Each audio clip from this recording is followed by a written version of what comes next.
Hello friends, जैसा कि हमारा बाकी के लेक्चरों में, बाकी के चैप्टरों में हमने कई बार आता था कि हम आवर्त सारणी के बारे में पढ़ेंगे।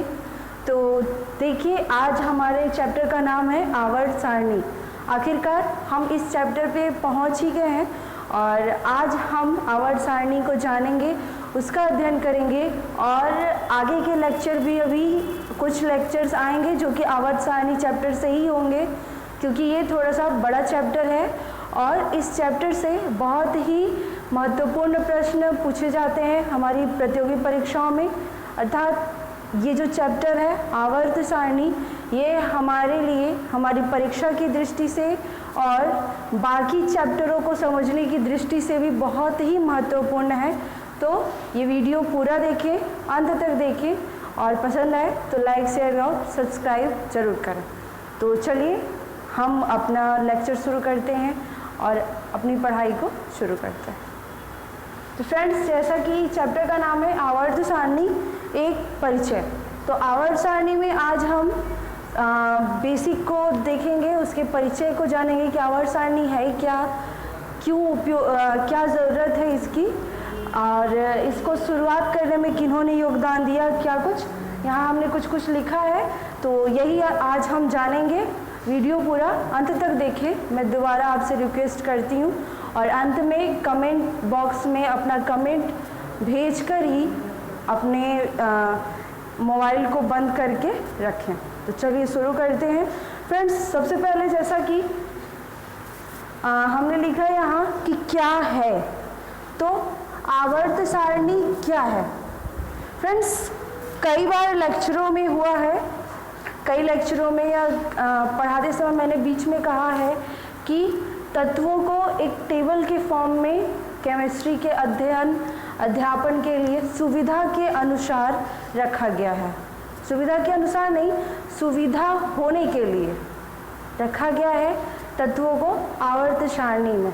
ऐसा नहीं है उन्हीं तत्वों को भौतिक रूप से रखा गया, यानी उनका नाम, संकेत, परमाणु क्रमांक, परमाणु भार, ये सब अंकित हैं और उसी स्थान, उस ग्रुप, उस पेरियोडिक टेबल, इनके माध्यम से साइंटिस्ट लोग, रसायनज्ञ लोग अपनी रिसर्च करते हैं। उन्हें रिसर्च करने में इससे मदद मिलती है। तो सबसे पहले देखते हैं आवर्त सारणी क्या है। तो हमने पढ़ा था कि तत्व क्या होते हैं पदार्थ के चैप्टर में, ये सब हमने पढ़ा ही है, तो इस पे हम आज नहीं जाएंगे। आवर्त सारणी रासायनिक तत्वों, क्योंकि हम जानते हैं हीलियम है, हाइड्रोजन है, कुछ धातुएं हैं, कुछ अधातुएं हैं, कुछ उपधातुएं भी हैं और कुछ गैसेस भी हैं। ऐसे प्रकृति में कई तत्व हैं, मौजूद हैं और वर्तमान में तो 118 तत्व हो चुके हैं जिन्हें खोजा जा चुका है और 119वें तत्व में भी थोड़ा सा भ्रम है, वरना और 119वां तत्व भी ज्ञात हो ही चुका है। तो आवर्त सारणी रासायनिक तत्वों को उनके मिलते जुलते गुणों वाले तत्वों के साथ रखने की एक सारणी है। आवर्त सारणी में क्योंकि हमें 118 तत्व प्राप्त हो चुके हैं, तो कुछ के तत्व जैसे कि 118 हैं तो उसमें से कुछ 6 के गुण कुछ न कुछ आपस में मिलते जुलते हैं, तो उन्हें एक क्रम में, एक कतार में या एक पंक्ति में रखा गया है। या कुछ के गुण, कुछ 10 तत्व ऐसे हैं जिनके गुण आपस में कुछ न कुछ मैच कर रहे, तो उन्हें एक ग्रुप में या एक आवर्त में रखा गया है। ऐसे तो आवर्त सारणी रासायनिक तत्वों को उनके गुणों के आधार पर, उनके गुणों से मिलने वाले तत्वों के साथ किसी ग्रुप अर्थात समूह या आवर्त में रखे जाने की एक सारणी है। कौन? आवर्त सारणी। तो आवर्त सारणी में रासायनिक तत्वों को उनके गुणों से मिलते हुए गुणों वाले तत्वों को साथ रखने की एक सारणी है। समूह या आवर्त। आवर्त सारणी की परिभाषा में देखा जनरली क्या है, तो रासायनिक तत्वों को एक सारणी में रखा गया है, एक व्यवस्था है आवर्त सारणी, जिसमें उन तत्वों को एक ग्रुप में या एक साथ रखा गया है जिनके गुण कुछ न कुछ के थोड़े या 100% तो नहीं, लेकिन 50%, 25%, 80% मिलते जुलते हैं, उन्हें एक समूह में या एक आवर्त में रखा गया है। यही व्यवस्था है आवर्त सारणी। आवर्त सारणी में दो शब्द आते हैं, समूह और आवर्त। फ्रेंड्स, अगर हम यहाँ एक छोटा सा टेबल बनाए ऐसे, तो कुछ भी करें दो ही चीज़ें होती हैं, क्षैतिज को और 36 लाइनें होंगी, इस 36 पर कुछ होगा, अंकित होगा, और एक ऊर्ध्वाधर होगा, इस ऊर्ध्वाधर पर कुछ अंकित होगा। तो आवर्त सारणी में जो क्षैतिज व्यवस्था है इसी को कहते हैं आवर्त, और ऊर्ध्वाधर लाइनों में या ये जो समूह बटेगा, वो ग्रुप बनेगा, उसे ही कहते हैं समूह। तो ये आवर्त सारणी की दो प्रमुख शब्दावलियां हैं, जिनकी परिभाषा या कई लाइनों में तो हम नहीं कहेंगे, सीधे सीधे समझने के लिए हम कह सकते हैं आवर्त सारणी में क्षैतिज लाइन आवर्त है और ऊर्ध्वाधर लाइन समूह है।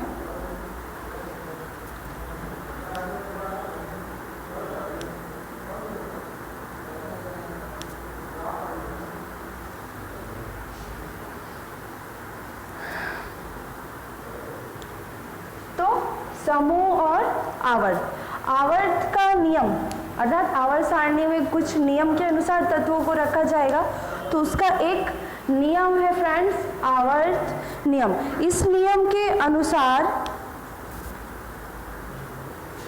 तत्व को हमने पढ़ा था, थोड़ा सा जाना था कि तत्व, किसी तत्व का परमाणु है तो उसका परमाणु भार होगा और परमाणु क्रमांक होगा।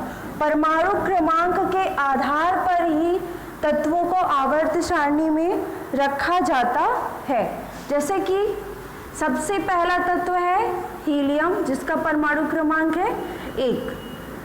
कार्बन लेते हैं, इसका परमाणु क्रमांक है 6। सोडियम लेते हैं, इसका परमाणु क्रमांक है 11। नियॉन लेते हैं, इसका परमाणु क्रमांक है 10। तो ऐसे 118 तत्व हैं और सभी 118 तत्वों का क्रम से एक एक क्रमांक है। तो सबसे पहला तत्व है हीलियम, जिसका परमाणु क्रमांक क्या है 1। 10वां तत्व हुआ नियॉन, जिसका परमाणु क्रमांक 10। 6वां तत्व हुआ कार्बन, जिसका परमाणु क्रमांक है 6। और सोडियम है 11वां तत्व, जिसका परमाणु क्रमांक है 11। अर्थात आवर्त का नियम यह है कि आवर्त सारणी में तत्वों के परमाणुओं के परमाणु क्रमांक में वृद्धि के क्रम में परमाणुओं को रखा जाता है। अर्थात जिस परमाणु का परमाणु क्रमांक सबसे कम होगा वो सबसे पहले जगह पाएगा, अर्थात पहला नंबर। जिसका सबसे ज़्यादा होगा अर्थात 118वां जिसका परमाणु क्रमांक है, वो आवर्त सारणी में 118वें नंबर पे होगा, यानी कि सबसे पीछे। जो परमाणु का जिस तत्व के परमाणु का परमाणु क्रमांक 10 है तो वो 10वें स्थान पर होगा। तो इसी आवर्त का नियम यही है कि तत्वों को परमाणु क्रमांक के वृद्धि के क्रम में स्थान दिया जाता है। और इसी नियम में जब ये नियम को फॉलो किया जाता है या व्यवस्था बनाई जाती है तो हमें क्षैतिज और ऊर्ध्वाधर कतारें प्राप्त होती हैं। क्षैतिज कतारें तो ये हो जाएंगे आवर्त, और ऊर्ध्वाधर कतारें तो इन्हें कहेंगे समूह। तो आवर्त सारणी आवर्त और समूह में बटा हुआ है। जैसे हम लोग अक्रिय ग्रुप की बात कर चुके हैं कि निष्क्रिय गैसें क्या होती हैं, थोड़ा बहुत पीछे लेक्चर में हमने, तो वही हम अभी एग्जांपल लेते हैं कि helium, neon, argon, krypton, xenon, radon, ये अक्रिय ग्रुप की गैस थी। अक्रिय ग्रुप अर्थात ग्रुप 18। तो फ्रेंड्स हम देख रहे हैं ये कैसी लाइन बन रही है, ऊर्ध्वाधर, और ऊर्ध्वाधर है तो इसी को ग्रुप 18 नाम दिया गया, यानी कि समूह है ये। तो ये समूह हुआ, इसमें helium, neon, argon, krypton, xenon, radon, इस ग्रुप में ये तत्व हैं। इन तत्वों के परमाणु रखे गए हैं। इसी प्रकार इस तरह के जो टेबल बनेंगे, पीरियोडिक टेबल सबने देखा होगा, नहीं देखा होगा तो आगे के लेक्चर में हम पीरियोडिक टेबल से ही के साथ ही अध्ययन करेंगे, तो उसका परिचय भी हम सबसे करवाएंगे। यहाँ इस तरह में जो परमाणु होंगे, जो भी होंगे, ये जो लाइन बनेगी वो होगी आवर्त।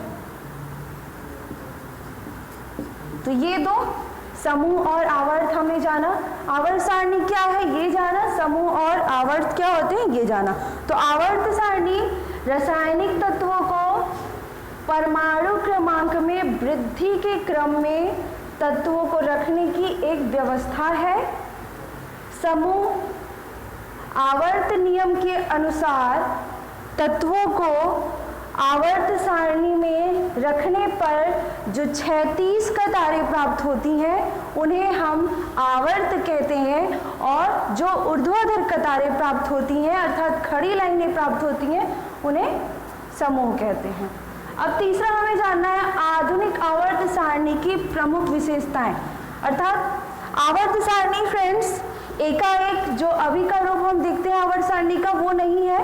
पहले कुछ कम तत्व ज्ञात थे, धीरे धीरे बढ़ते बढ़ते आज मतलब अभी के टाइम पे अब 118 तत्वों का ज्ञान हो चुका है हमें। तो आवर्त सारणी का जो रूप हम अभी देखते हैं ये शुरू से ही ऐसा नहीं था, इसका इतिहास चला है। पहले कुछ और रूप मिला होगा, फिर कुछ और रूप, और आज इस वर्तमान रूप में है। तो आधुनिक आवर्त सारणी की प्रमुख विशेषता क्या होगी? तो सबसे प्रमुख विशेषता है कि इसमें 18 ग्रुप हैं। ग्रुप मतलब समूह हैं, और 7 आवर्त हैं। ये आधुनिक आवर्त सारणी के बारे में सबसे बेसिक चीज़ है, ये हमें जाननी चाहिए, और यही इसकी प्रमुख विशेषता भी है। तो आधुनिक आवर्त सारणी में 18 समूह है अर्थात 18 ग्रुप है और 7 आवर्त हैं। यानी इस तरह के टेबल कितने बने होंगे, छोटे बड़े जैसे भी करके कितने होंगे, 1 2 3 4 5 18 होंगे। और आवर्त कितने अर्थात 36 लाइनें कितनी होंगी, 7। छोटे बड़े इनमें भी देखेंगे, बीच में इनमें ये खाली जगह भी होंगे, ऐसे भी होगा, हम देखेंगे पीरियोडिक टेबल। तो सबसे जो जानना है हमें कि आधुनिक आवर्त सारणी में 18 समूह हैं और 7 आवर्त हैं। और समूह आवर्त है तो इसको भी जानते हैं कि और क्या क्या है इसमें। वर्ग को ही समूह कहते हैं, वर्ग समूह दोनों एक ही है। वर्ग समूह ग्रुप आवर्त ये 36 लाइन। तो सबसे पहले अब जानते हैं कि वर्ग क्या है, इसके बाद हम जानेंगे आवर्त सारणी का इतिहास।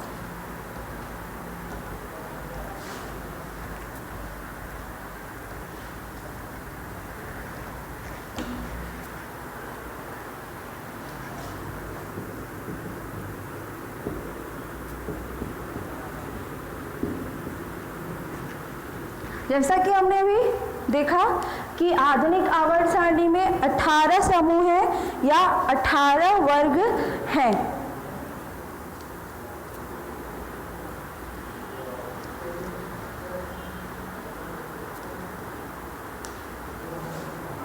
फ्रेंड्स, तत्वों को वर्ग में रखने का जो नियम है वो किस प्रकार से है ये हम देखते हैं।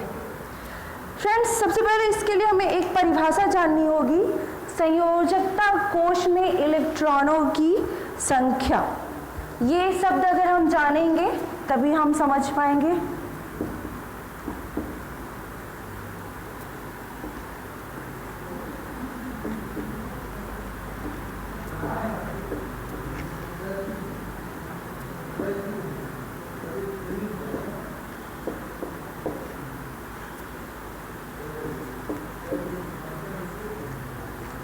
तो फ्रेंड्स, संयोजकता कोष में इलेक्ट्रॉनों की संख्या ये होती है, कोई परमाणु है, नाभिक है, उसकी कक्षाओं में इलेक्ट्रॉन चक्कर लगाते हैं, ये हमने पढ़ा था।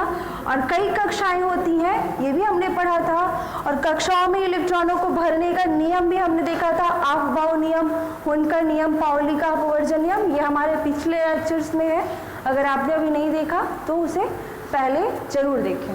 तो इलेक्ट्रॉन को भरने के क्रम में जो सबसे बाहरी कक्ष होगा, सबसे बाहरी कक्ष में जितने इलेक्ट्रॉन होंगे, मान लेते हैं हमारे पास कोई परमाणु है और उस परमाणु के सबसे बाहरी वाले कक्ष में 4 इलेक्ट्रॉन हैं, तो इस परमाणु के संयोजकता कोष में इलेक्ट्रॉन की संख्या कितनी होगी? 4। इसी प्रकार किसी भी परमाणु के इलेक्ट्रॉनों के वितरण में सबसे बाहरी कक्ष में इलेक्ट्रॉनों की संख्या जितनी होगी, वही उस परमाणु के संयोजकता कोष में इलेक्ट्रॉनों की संख्या कहलाएगी। तो फ्रेंड्स, ये हम समझ गए कि सबसे बाहरी कक्ष में इलेक्ट्रॉनों की संख्या जितनी है, वही उस परमाणु का संयोजकता कोष में इलेक्ट्रॉन की संख्या है। और फ्रेंड्स, इसी संख्या के आधार पर समूह में तत्वों को रखा जाता है, समूह या वर्ग में तत्वों को स्थान दिया जाता है। तो इसी संयोजकता कोष के इलेक्ट्रॉनों की संख्या के आधार पर, ऐसा नहीं है कि क्रम होगा, पहले हीलियम ही होगा, फिर नियॉन होगा, फिर ऑर्गन होगा, ये क्रम नहीं बताता। वो क्रम बताने के लिए परमाणु क्रमांक के आधार पर ही होता है, लेकिन एक ग्रुप में किन किन तत्वों को रखा जाएगा ये निर्भर करता है संयोजकता कोष में इलेक्ट्रॉनों की संख्या। तो सभी समूह, जितने जो 18 समूह बने हुए हैं, 18 वर्ग बने हुए हैं, सभी समूहों में संयोजकता कोष में इलेक्ट्रॉन की संख्या इसके आधार पर समान गुण वाले तत्वों को समूह में रखा जाता है। अर्थात अगर फर्स्ट ग्रुप में जितने तत्वों को रखा गया है, फर्स्ट में है, सेकेंड में होगा, इसमें जितने भी जितने भी परमाणुओं को स्थान दिया गया होगा, 1 हो, 2 हो, 3 हो, 7 हो या 6 हो, 5 हो, लेकिन उनके बाहरी कोष में इलेक्ट्रॉनों की संख्या सभी में समान होगी। जैसे कि आगे हम अभी देखेंगे 3 कक्ष होते हैं, sp-df बांटा जाता है। तो फ्रेंड्स, अफबाउ नियम में हमने देखा था कि 1s 2s ऐसे क्रम था। तो यदि हम मान लेते हैं किसी परमाणु के इलेक्ट्रॉन का वितरण हो रहा है और इलेक्ट्रॉन यहाँ आकर खत्म हो रहे हैं और इसके इलेक्ट्रॉन कितना है अंतिम कक्ष में? 1, और किस कक्ष में गया है? s में। तो इसका मतलब है ये इस s ग्रुप में रहेगा, 4 ग्रुप में बटे हुए हैं, और ये कक्ष हैं, इनमें ग्रुप 1 2 आता है, इसमें 3 से 12 आता है, इसमें 13 से 18 आता है, 13 से 17 आता है, इसमें 18 आता है। तो s ग्रुप में जो बाहरी कोष के इलेक्ट्रॉन होंगे अर्थात संयोजकता कोष के इलेक्ट्रॉन होंगे, वो s कक्ष में जाते होंगे, इसलिए वो s ग्रुप के अंतर्गत आते हैं। तो समूह या वर्ग में इलेक्ट्रॉनों का वितरण उनके संयोजकता कोष में इलेक्ट्रॉनों की संख्या पर निर्भर करता है, और क्रम परमाणु क्रमांक के वृद्धि का क्रम ही होता है। और दूसरी बात, एक समूह या वर्ग के सभी तत्वों के संयोजकता कोष में जितने इलेक्ट्रॉन हैं वो सभी के समान होंगे।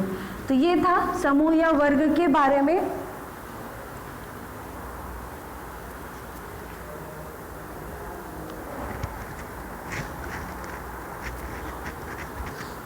समूह और वर्ग हम देख रहे हैं, जो कि 18 वर्ग हैं, ये 18 वर्ग बटे हुए हैं। तो ये हम देखते हैं, सबसे पहले हमने भी कहा था कि ये 4 कक्ष होते हैं, S, P, D, F। तो S में ग्रुप आते हैं 1 और 2, इसमें 3 से 12 और इस यहाँ 13 से 17 और ये 18। फ्रेंड अभी हमने देखा था कि 18 ग्रुप है, तो 1 और 2 ग्रुप के जितने तत्व हैं वो किस कक्ष में आते हैं? S कक्ष में। 3 से लेके 12 ग्रुप के जितने तत्व हैं वो P में आते हैं।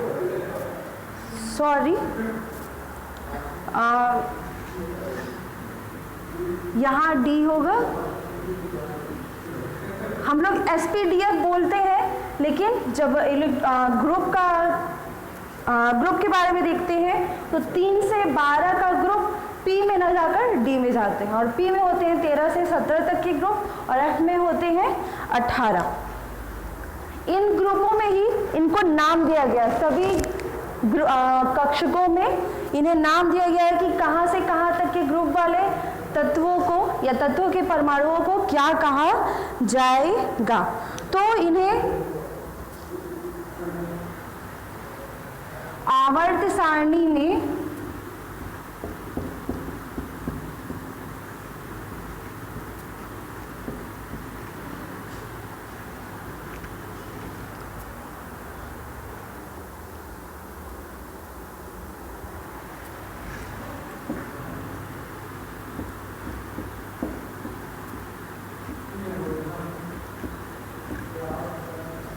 समूहों का नाम दिया गया है, तो ये हम अभी देखते हैं।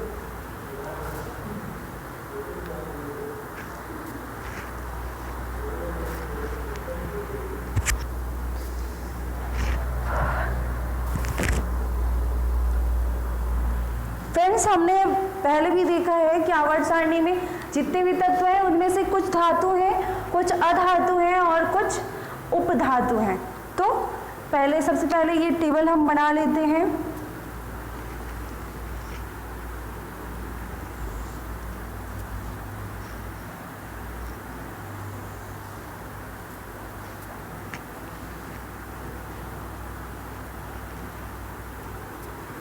इस टेबल में धातुओं को रखते हैं, यहाँ अधातुओं को रखते हैं और यहाँ उपधातु। अब धातुओं के भी प्रकार हैं जो कि आवर्त सारणी में अलग अलग तरह के और जिन्हें नाम दिया गया है। अधातुओं में भी प्रकार है। तो धातुओं में प्रकार है, सबसे पहला क्षारीय धातु,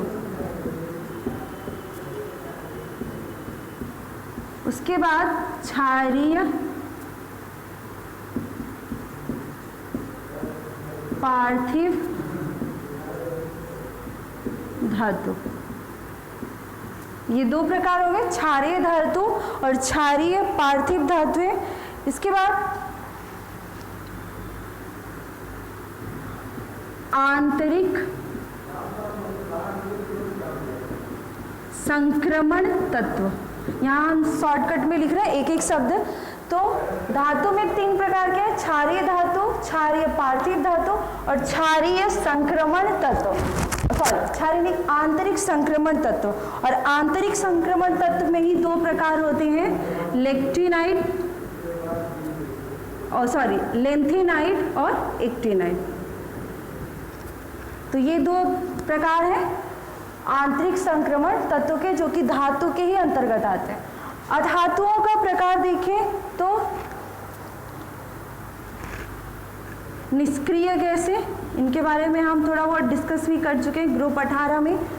helium, neon, argon, krypton, xenon, radon, जो कि निष्क्रिय हैं, किसी से क्रिया करते नहीं हैं। दूसरा प्रकार है हैलोजन और कुछ हैं अन्य धातुएं। तो ये समूहों के नाम दिए गए हैं। कुछ के और भी नाम हैं, जैसे कि निकोजेन, जैसे यहाँ हैलोजन था, निकोजेन है, और चाल्कोजेन। ये इन्हीं समूहों में से एक है। जब हम समूहों का विस्तृत अध्ययन करेंगे जब समूहों में तत्वों को देखेंगे, पीरियोडिक टेबल का अध्ययन करेंगे हम, तो देखेंगे कि किस ग्रुप को निकोजेन और किसको चाल्कोजेन कहते हैं, हैलोजन किस ग्रुप को कहते हैं, अन्य धातुएं कहाँ है, निष्क्रिय कैसे कौन से ग्रुप में है, लेंथेनाइट एक्टिनाइट कहाँ है, क्षारीय धातुएं कौन से ग्रुप में है, क्षारीय पार्थिव धातुएं कौन से ग्रुप में है, हम पीरियोडिक टेबल के साथ अपने अगले लेक्चर में देखेंगे। तो आवर्त सारणी समूह के ये नाम दिए गए हैं, ये आधुनिक आवर्त सारणी की विशेषता है। तो ये हमने देखा।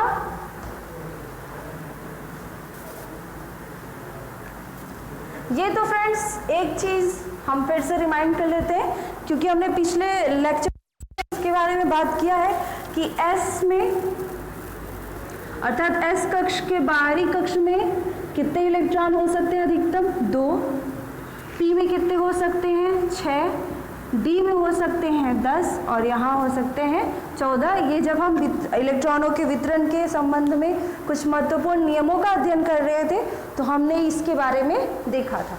यहाँ हम इसे रिमाइंड कर रहे हैं।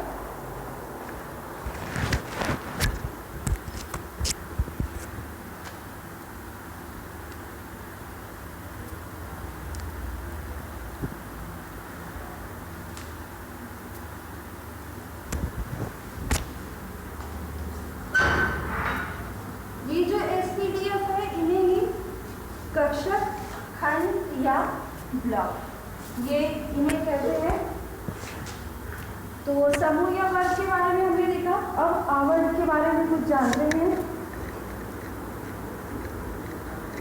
तो आवर्त जैसा कि हमने अभी कहा था कि जो 36 क्रम हमें प्राप्त होते हैं, 36 लाइनें प्राप्त होती हैं, उन्हें आवर्त कहते हैं, आवर्त सारणी में। तो आवर्त सारणी में क्या मुख्य है ये हम अभी देखते हैं। तो सबसे पहले आवर्त, क्योंकि हमने अभी पढ़ा था कि 7 आवर्त है, तो आवर्तों में क्या मुख्य है ये हम अभी देखते हैं। तो प्रथम आवर्त में कितने तत्व आते हैं, अधिकतम 2 तत्व।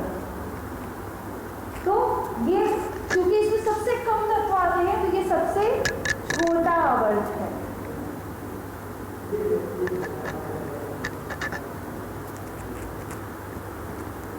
ये सबसे छोटा आवर्त है।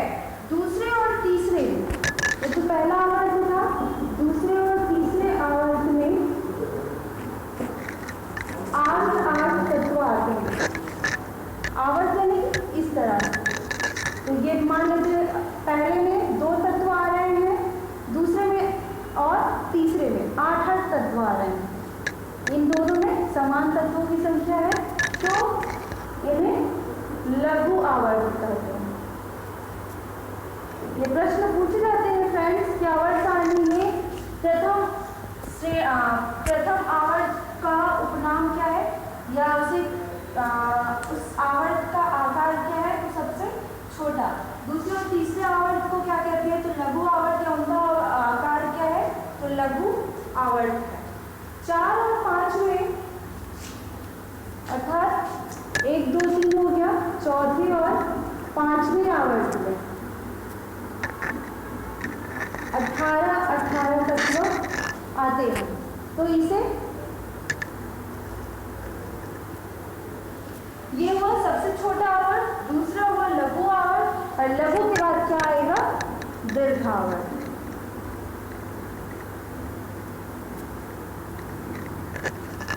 तथा अब 5 हो गया, 6 है। तो 6वें आवर्त में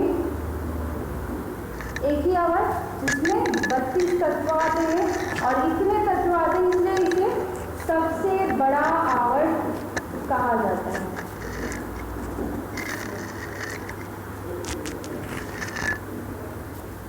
अब एक आवर्त बचा, क्योंकि हमने जाना था 7 आवर्त है, तो इस आवर्त को अर्थात 7वें आवर्त को अपूर्ण आवर्त कहते हैं।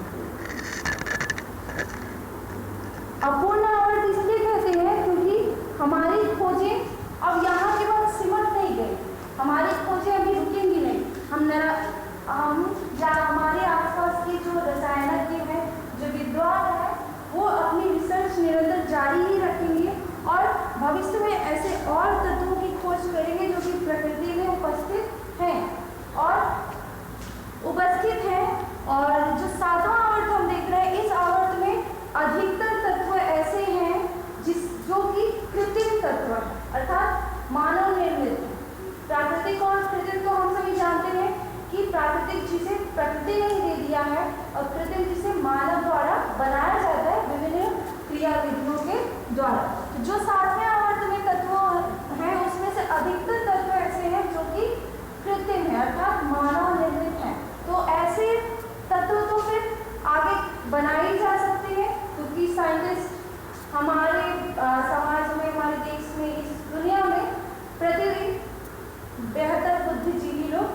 जन्म ले रहे हैं।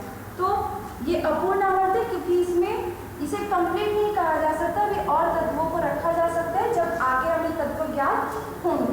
तो पहले आवर्त को सबसे छोटा तत्व, सबसे छोटा आवर्त क्योंकि इसमें सिर्फ 2 तत्व थे, दूसरे और तीसरे को लघु आवर्त, चौथे और पांचवें को दीर्घ आवर्त, छठवें को सबसे बड़ा आवर्त क्योंकि इसमें 32 तत्व है, और सातवें को अपूर्ण आवर्त क्योंकि ये पूरा नहीं है, अभी कंप्लीट नहीं हुआ, इसमें और भी तत्व खोज कर रखे जा सकते हैं। तो ये हुआ समूह और आवर्त को हमें जाना, ये आधुनिक आवर्त सारणी के में है, जो कि वर्तमान में जिस आवर्त सारणी का हम सभी अध्ययन करते हैं, तो इसके बारे में हमें जानना जरूरी भी था और हमारी परीक्षाओं में भी इससे प्रश्न पूछे जाते हैं।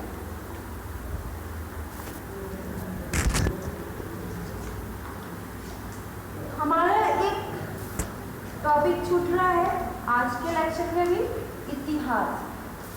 हम अभी इसका इतिहास बहुत अध्ययन तो नहीं करना, जहाँ से प्रश्न पूछे जाते हैं हम वही देखेंगे।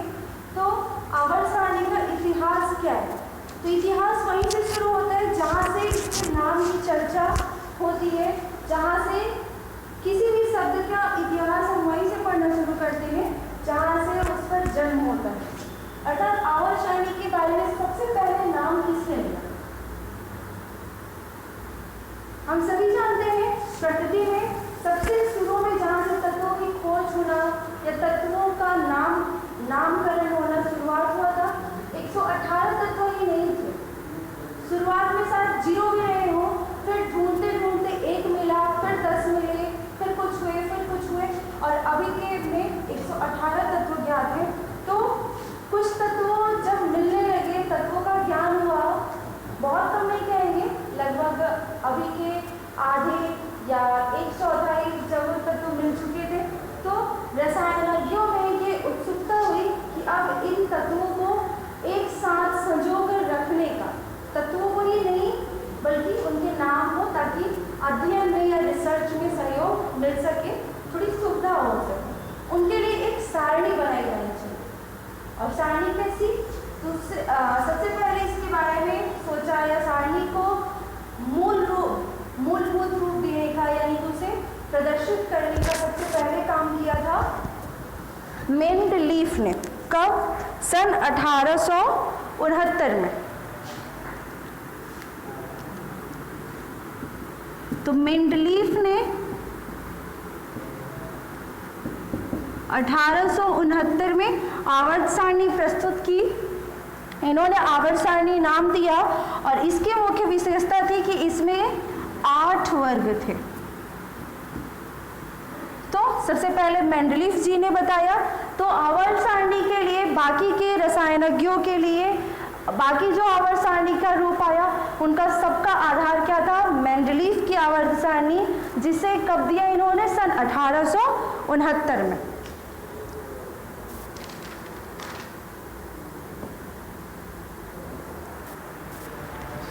और इन्होंने किस नियम के अनुसार उस आवर्त सारणी को प्रस्तुत किया था? जैसे कि आधुनिक आवर्त सारणी के बारे में हमने देखा कि परमाणु क्रमांक में वृद्धि के क्रम में उन्हें स्थान दिया गया है। तो मेंडलीफ की आवर्त सारणी का नियम क्या था? इनका नियम था कि तत्वों के भौतिक व रासायनिक गुण इसके परमाणु भारों के आवर्त फलन में होते हैं। अर्थात इन्होंने परमाणु क्रमांकों को ज्यादा तवज्जो नहीं दी, इन्होंने परमाणु भार के अनुसार तत्वों को रखा अपनी आवर्त सारणी में। तो इन्होंने परमाणु भार के वृद्धि क्रम में तत्वों को रखा अपनी आवर्त सारणी में। तो ये मेंडलीफ की आवर्त सारणी के बारे में मुख्य तथ्य हो गए। कब उन्होंने दिया? 1869 में, जिसमें 8 वर्ग थे और इन्होंने परमाणु क्रमांक के आधार पर नहीं बल्कि परमाणु भार के वृद्धि क्रम के आधार पर तत्वों को स्थान दिया था। इसके बाद अर्थात मेंडलीफ जी के बाद आवर्त सारणी के बारे में या आवर्त सारणी प्रस्तुत करने वाले रसायनज्ञों में आते हैं लोथर मेयर, अर्थात दूसरा नाम आता है लोथर मेयर।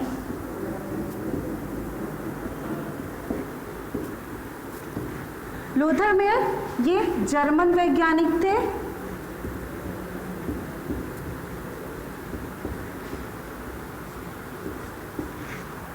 अर्थात ये जर्मनी से थे। इन्होंने स्वतंत्र रूप से इन्होंने भी अपनी आवर्त सारणी का निर्माण किया था या प्रदर्शित किया था, और इसके ही कुछ दिनों बाद या मेंडलीव की आवर्त सारणी के प्रस्तुतिकरण के कुछ समय बाद ही अल्फ्रेड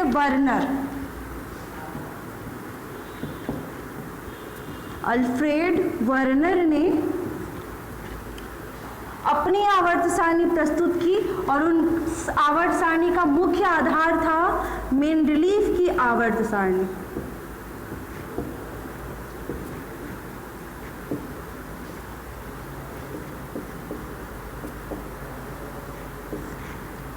मतलब इन्होंने मेंडलीव की जो आवर्त सारणी से उससे बहुत अलग नहीं किया, बल्कि उसी को आधार बनाकर और कुछ अपने अनुसार से कुछ चीज़ों को जोड़कर उन्होंने अपनी आवर्त सारणी तैयार की। किसने? अल्फ्रेड वर्नर ने। तो फ्रेंड्स, ये प्रश्न आता है कि अल्फ्रेड वर्नर की आवर्त सारणी का मुख्य आधार क्या था? तो उनका मुख्य आधार था मेंडलीव की आवर्त सारणी। इसके बाद सन 1952 में रिका कोस्टा 1952 में रिका कोस्टा ने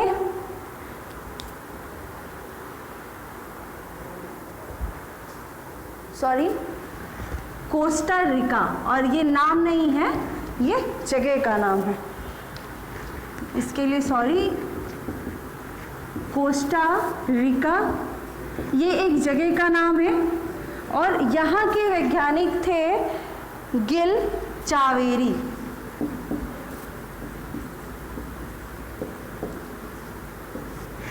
गिल चावेरी इन्होंने अपनी आवर्त सारणी प्रस्तुत की, जो कि एकदम नए रूप में थी, अर्थात मेंडलीव, लोथर मेयर और अल्फ्रेड वर्नर से एकदम अलग थी कोस्टा रिका के गिल चावेरी की आवर्त सारणी। और इनका जो आधार था, इन्होंने किस आधार पर अपनी आवर्त सारणी तैयार की थी? तो इलेक्ट्रॉनों की संरचना के आधार पर।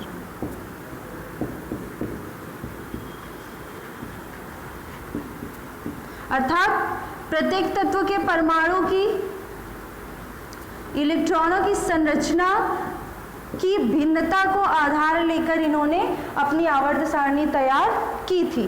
तो ये भी बहुत इंपॉर्टेंट है कि 1952 में किन्होंने अपनी आवर्त सारणी प्रस्तुत की थी और उनके आवर्त सारणी का मुख्य आधार क्या था? तो उनके आवर्त सारणी का मुख्य आधार था इलेक्ट्रॉनों की संरचना। तो ये हो गया आवर्त सारणी का इतिहास। आवर्त सारणी क्या है? इसमें मुख्य जो इसके अध्ययन में जो मुख्य दो शब्द आते हैं आवर्त सारणी में, आवर्त और समूह, ये हमने देखा। आधुनिक आवर्त सारणी की मुख्य विशेषताएं क्या है, ये भी हमने देखा। तो फ्रेंड्स, आज जो कि हमारे चैप्टर का नाम ही हमने दिया था आज के लेक्चर का, आवर्त सारणी एक परिचय, तो हमने उसका परिचय जान लिया। आगे के लेक्चर में आवर्त सारणी से संबंधित हमारे और लेक्चर्स आएंगे। पूरी तरह से आवर्त सारणी का अध्ययन हम करेंगे। धन्यवाद।